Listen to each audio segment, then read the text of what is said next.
सिंह की खजान ज्ञान में आपका बहुत बहुत स्वागत है। दोस्तों, हिंदी की आज आपको बहुत ही महत्वपूर्ण टॉपिक लेके आए हैं हिंदी की सीरीज में। इसका नाम है समास। समास होता क्या है? समास मतलब होता है संक्षिप्तीकरण। कोई बहुत बड़ा जो है शब्द है, उसको जितने छोटे रूप में हम संक्षिप्त कर सकते हैं, या दो पद है जो कि बहुत बड़ा है, उसको हम जितना ज़्यादा लघु रूप दे सकते हैं, इसी को हम क्या कहते हैं? समास कहते हैं। समास का एक सूत्र भी हमने लिखा है, समसम समासा। मतलब होता है किसी बड़ी पद रचना को छोटे रूप में प्रस्तुत करना ही क्या है? समास है। अब समास के भेद देखते हैं। समास मुख्यतः चार प्रकार का होता है।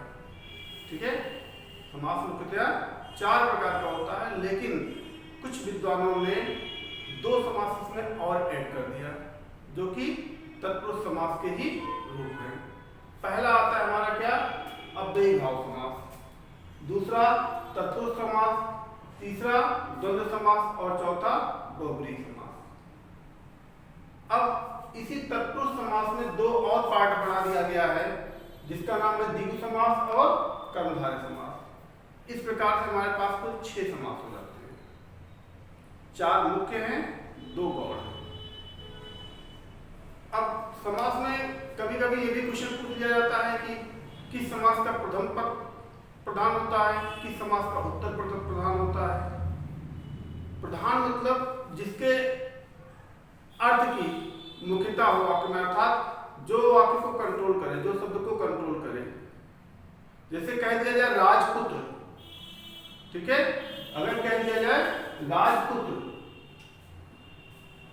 तो अब यहाँ पे जो है राजपुत्र में जब ये राज से कोई मतलब नहीं है, जब तक इस पुत्र को न लगाया जाएगा तब तक इसका अपना कोई अर्थ नहीं निकलेगा। राजपुत्र कह दे रहे हो, राजपुत्री कह दे रहे हो, राजा का पुत्र, राजा की पुत्री, या राज आज्ञा कर दे रहे हो, राजा की आज्ञा। अर्थात यहाँ पर जो कुछ भी इसका अर्थ आ रहा है वो दूसरे शब्द से आ रहा है, जो भी अर्थ आ रहा है वो दूसरे शब्द से आ रहा है। तो अर्थात यहाँ पे क्या है? दूसरा पद प्रधान है। ठीक है, ऐसे अगर कह दिया जाए आमरण,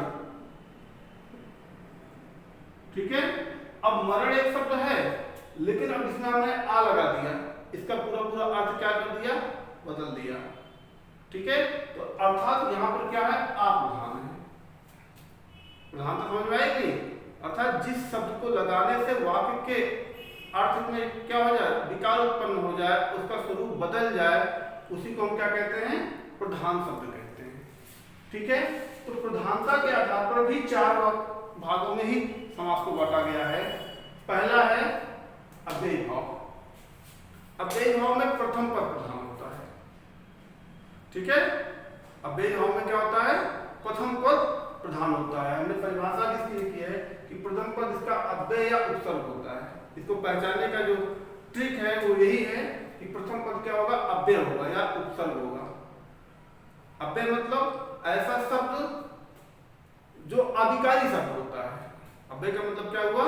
अधिकारी शब्द। आपको विकारी शब्द और अभिकारी शब्द पढ़ाया गया है, अर्थात जो किसी दूसरे शब्द के प्रभाव में आकर अपना स्वरूप न बदलता हो, उसको हम क्या कहते हैं? अव्यय शब्द कहते हैं, अधिकारी शब्द कहते हैं। और जब प्रथम पद अव्यय होता है और वही हमारा क्या होता है? मुख्य पद होता है या प्रधान पद होता है। ठीक है, अव्ययी भाव की परिभाषा होती है। कभी कभी ये भी पूछा जाता है ना कि अव्ययी भाव समास में कौन सा पद प्रधान होता है। आपको बताना होगा कि प्रथम पद ही प्रधान होता है, जो कि अव्यय होता है। ठीक है, अव्यय होता क्या क्या है? जैसे यथा, प्रति, आ, बे, ला, नी, बा, ये सब उपसर्ग है या अव्यय है, जिनको शब्द के पहले ला करके हम उसके अर्थ को क्या करते हैं? डायवर्ट कर देते हैं, परिवर्तित कर देते हैं। इसी को हम अव्ययी भाव समास कहते हैं। इसके अलावा अगर एक शब्द की पुनरावृत्ति एक से अधिक बार हो रही है, एक शब्द की पुनरावृत्ति एक से अधिक बार हो रही है, तब भी वो अव्ययी भाव समास है। आइए इसके कुछ एग्जाम्पल देखते हैं। जैसे पहला है यथा। यथा मतलब क्या हुआ? यथाशक्ति। यथाशक्ति मतलब शक्ति के अनुसार। शक्ति के अनुसार, शक्ति अपना एक अलग शब्द है, स्वतंत्र शब्द है, ठीक है। और वहां पे हमने यथा शब्द लगा दिया, यथा उपसर्ग लगा दिया और उसका स्वरूप क्या हुआ, उसका अर्थ बदल गया, ठीक है। या ऐसे प्रति आया, ठीक है, प्रतिदिन, प्रतिदिन, दिन एक स्वतंत्र शब्द है, यहां पे हमने प्रति लगाया और इसका स्वरूप क्या हुआ, बदल गया। ऐसे बे, बेइलाज, बेसहारा, अब सहारा एक शब्द था, हमने बे जोड़ दिया, उसका अर्थ क्या हुआ, परिवर्तित हो गया। अर्थात उस शब्द में मुख्य रोल कौन सा शब्द अदा कर रहा है, बे शब्द अदा कर रहा है, ठीक है। अर्थात इसी को हम कहते हैं प्रधान पद।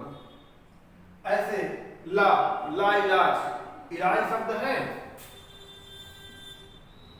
इलाज शब्द है, इसमें हमने ला शब्द जोड़ दिया, क्या जोड़ दिया, ला जोड़ दिया, क्या हुआ, ला इलाज, अर्थात जिसका कोई इलाज ना हो। तो जिसका कोई इलाज ना हो, इतना बड़ा बोलने से बचने के लिए हमने क्या किया, इसको समास के रूप में ला इलाज करके लिख दिया। कोई बड़ा सा वाक्य था जिसको हमने छोटा कर दिया, संक्षिप्त कर दिया, और इसी संक्षिप्तीकरण क्रिया को हम क्या कहते हैं, समास।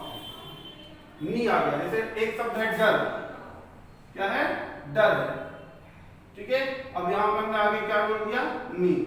अब इसका तुरंत अर्थ जस्ट अपोजिट हो गया, जस्ट क्या हुआ, इसका विलोम शब्द आ गया, निडर, ठीक है। ये नी क्या है, अव्यय है, जिसको लगाने से ये जो है क्या हुआ, अव्यय भाव समास बन गया। बा, बाकायदा, बाइज्जत, हम लोग बोलते हैं ना, ये सारे शब्द किसके अंतर्गत आते हैं, अव्यय भाव समास के अंतर्गत आते हैं। अर्थात जिस शब्द में ये सारे अव्यय लगे हुए होंगे और वाक्य में मुख्य पद का कार्य करेंगे, वो जो है समास क्या कहलाएगा, अव्यय भाव समास कहलाएगा। इसके अलावा कुछ रिपीटेड वर्ड होते हैं, दूसरी टिक में क्या रखना है, रिपीटेड वर्ड। रिपीटेड वर्ड मतलब क्या हुआ, जिन शब्द की पुनरावृत्ति होती रहती है, ठीक है। कभी कभी रिपीटेड वर्ड आते हैं, जैसे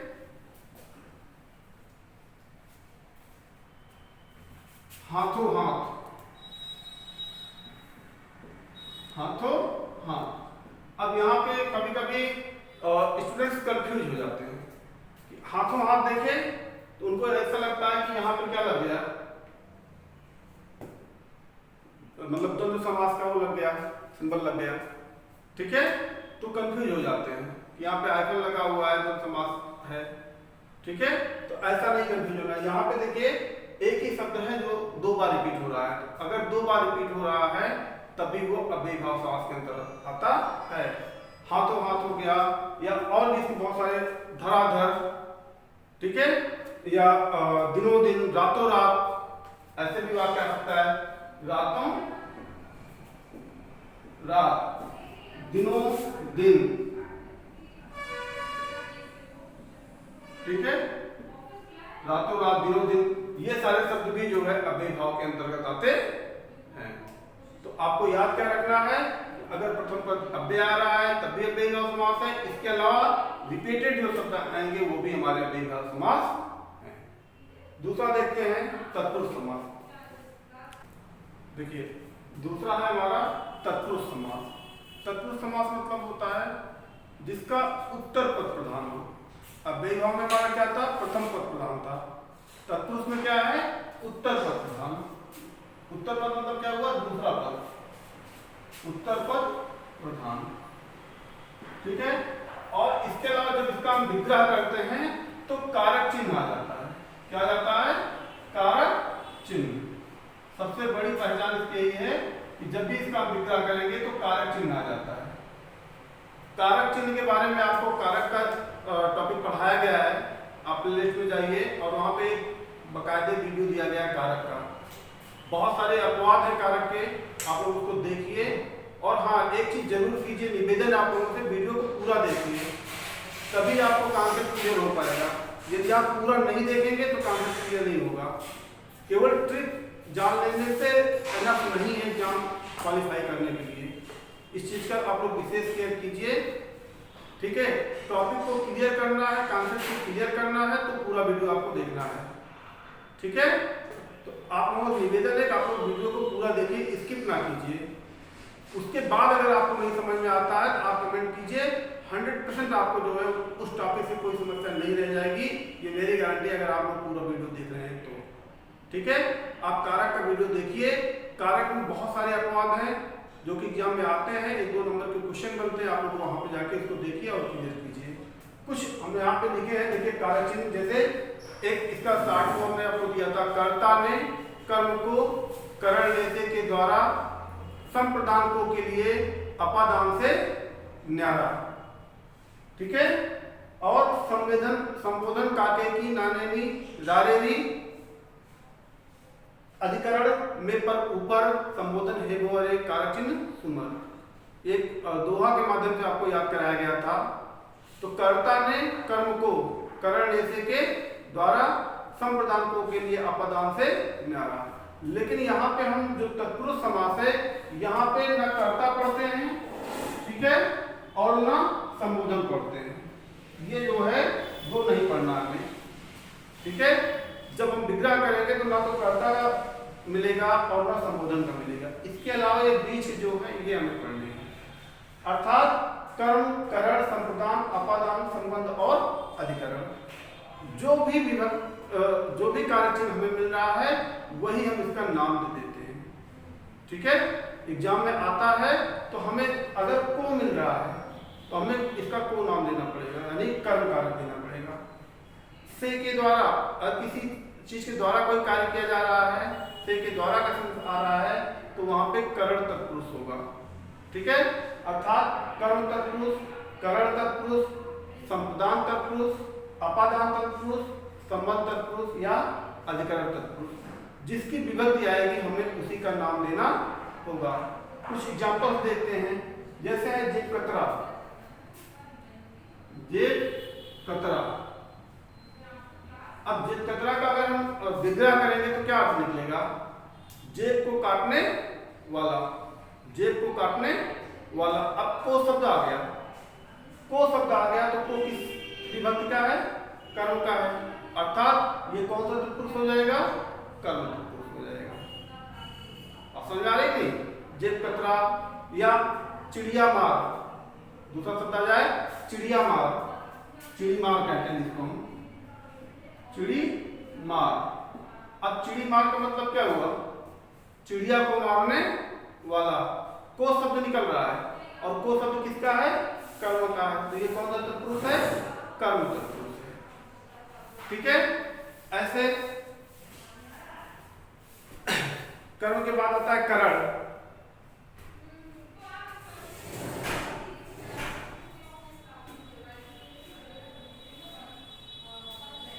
जैसे पथ भ्रष्ट, पथ भ्रष्ट। ठीक है, अब पथ भ्रष्ट का मतलब क्या हुआ? पथ से भ्रष्ट, पथ से भ्रष्ट। अब से अलग होने के सेंस में आ रहा है तो क्या हुआ? ये अपादान तत्पुरुष है, पथ भ्रष्ट। या आ जाए गुरु दक्षिणा, गुरु दक्षिणा। ठीक है, तो गुरु दक्षिणा मतलब गुरु के लिए दक्षिणा। गुरु दक्षिणा का मतलब क्या है? गुरु के लिए दक्षिणा। अब के लिए आ गया तो संप्रदान हो गया, संप्रदान तत्पुरुष। अर्थात जिस भी विभक्ति का वहां पे प्राकट्य हो रहा है विग्रह करते समय, वही हम इसका क्या कर देते हैं? नाम देते हैं। यानी कर्म है तो कर्म तत्पुरुष, करण है तो करण तत्पुरुष, संप्रदान है तो संप्रदान तत्पुरुष, अपादान है तो अपादान तत्पुरुष। जो भी आएगा उसी का हम क्या कर देते हैं? नाम दे देते हैं। जैसे राष्ट्रपति, क्या है? राष्ट्रपति। ठीक है, अब राष्ट्रपति का मतलब क्या हुआ? राष्ट्र का पति। राष्ट्रपति का मतलब क्या हुआ? राष्ट्र का पति। का क्या है? संबंध बता रहा है, तो ये क्या हुआ? संबंध तत्पुरुष हो गया। ठीक है, इस तरीके से जिस भी विभक्ति का आएगा उसी विभक्ति का तत्पुरुष हो जाता है। हमें सीखना क्या है कि हम जब इसको, जैसे आता है राजपुत्र, हमने शुरुआत में एग्जाम्पल कराया था, राजपुत्र, राजा का पुत्र। ठीक है, राजा का पुत्र। अब ये जो उत्तर पद है यही हमारा क्या है? प्रधान है, यही हमारा क्या है? अब राजपुत्री भी हो सकती है, राज आज्ञा भी हो सकती है। ठीक है, तो इसी पर हमारे पूरे शब्द का अर्थ निकल रहा है। अर्थात उत्तर पद प्रधान है, जिस भी समास में उत्तर पद प्रधान है, विभक्ति चिन्ह जो है विग्रह करने पर प्रकट हो रहा है, वो क्या कहलाएगा? तत्पुरुष समास कहलाएगा।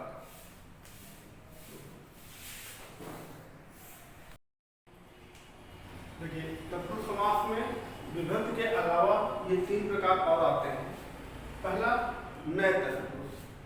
नए तत्पुरुष का मतलब है निगेटिव। नए का मतलब क्या हुआ? निगेटिव, नकारात्मक, जहां पर आ, अन, ना उपसर्ग लग करके वाक्य में विलोम शब्द बनाते हैं। शब्द को जो है उसका अर्थ क्या करते हैं? जस्ट अपोजिट करते हैं। ठीक है, उसको हम क्या कहते हैं? नए तत्पुरुष कहते हैं। जैसे अनदेखा, अब देखा में अन लगा दिया, क्या हुआ? अनदेखा हो गया, जस्ट उल्टा हो गया। अनसुना, नेक में अ लगा दिया, अनेक हो गया। अनसुना, अनेक या अनादि। ठीक है, तो जहां पर हम क्या करते हैं? अन शब्द लगा के, ना शब्द लगा के, आ शब्द लगा के उसको विलोम रूप में परिवर्तित कर देते हैं, उसको हम नए तत्पुरुष के अंतर्गत पढ़ते हैं। जब विकल्प में आएगा तभी हम इसको सिलेक्ट करते हैं, नहीं तो तत्पुरुष में ही लगाएंगे। ठीक है, इसके अलावा प्रादि तत्पुरुष। प्रादि तत्पुरुष मतलब जहां पे प्रा शब्द लग के आ जाए, प्रमाण, प्रचलित, प्रमेय, प्रखर। ठीक है, प्रा शब्द अगर लग के आ रहा है उसको हम प्रादि तत्पुरुष के अंतर्गत पढ़ते हैं। तीसरा आता है अलुक तत्पुरुष। अलुक तत्पुरुष का मतलब होता है ऐसा समास जिसमें संस्कृत के शब्द ही प्रयोग हो रहे हैं। ठीक है, संस्कृत के शब्द ही प्रयोग हो रहे हैं, उनको हम अलुक तत्पुरुष कहते हैं। जैसे युधिष्ठिर, अब युधिष्ठिर का अगर हम विग्रह करेंगे तो क्या हो जाएगा? युधि धन स्थिर। क्या हो जाएगा? युधि धन स्थिर। तो युधि धन स्थिर यानी संस्कृत का शब्द ही है जिसको हम जोड़ करके क्या कर ले रहे हैं? युधिष्ठिर बना रहे हैं। या मनसिज, मनस धन जा। ठीक है, मनस धन जा, मनसिज मतलब मन में जन्म लेने वाला, युद्ध में स्थिर रहने वाला। या धनंजय, धनम धन जय, धनम प्लस जय करके जब करेंगे तो क्या हो जाएगा? धनंजय हो जाएगा। अर्थात धनम क्या है? संस्कृत शब्द है। तो जब संस्कृत शब्द को ही जोड़ करके हम क्या करते हैं? समास बना लेते हैं, उसको हम अलुक समास के अंतर्गत पढ़ते हैं। बाकी धनम जय या मन में जन्म लेने वाला में पर ऊपर अधिकरण में है, लेकिन जब हमें विकल्प में अलुक तत्पुरुष मिल जाएगा तो हम अलुक तत्पुरुष पर ही टिक करेंगे। ठीक है, तो तत्पुरुष के अंतर्गत आपने पढ़ा कि जिस भी समास में दूसरा पद प्रधान होगा और कारक चिन्ह विग्रह करने पर प्रकट हो रहा है, ठीक है, वो क्या कहलाएगा? तत्पुरुष समास कहलाएगा। कर्ता और संबोधन को छोड़ करके जितने भी हमारे कारक चिन्ह हैं उतना ही तत्पुरुष को बांटा गया है। कर्म तत्पुरुष, सरल तत्पुरुष, संप्रदान, अपादान, ठीक है, अधिकरण जो है। इसके अलावा आपको नए, प्रादि और अलुक तत्पुरुष पढ़ना है। तत्पुरुष के ही 2 पार्ट ये भी हैं, दिव्य और कर्मधारय, जिसका डिटेल हम अलग से पढ़ा रहे हैं। ठीक है, वीडियो ज्यादा लंबा हो रहा है, इसलिए जो बचे हुए हैं इसके अलावा देखिए अव्यय भाव और तत्पुरुष के अलावा जो आपका बचा हुआ है द्वंद्व, बहुव्रीहि, दिव्य और कर्मधारय, ये समास आपको अगले वीडियो में दी जाएगी। धन्यवाद। और आप लोगों को निवेदन है वीडियो को पूरा देखिए ताकि आपका कॉन्सेप्ट क्लियर हो जाए।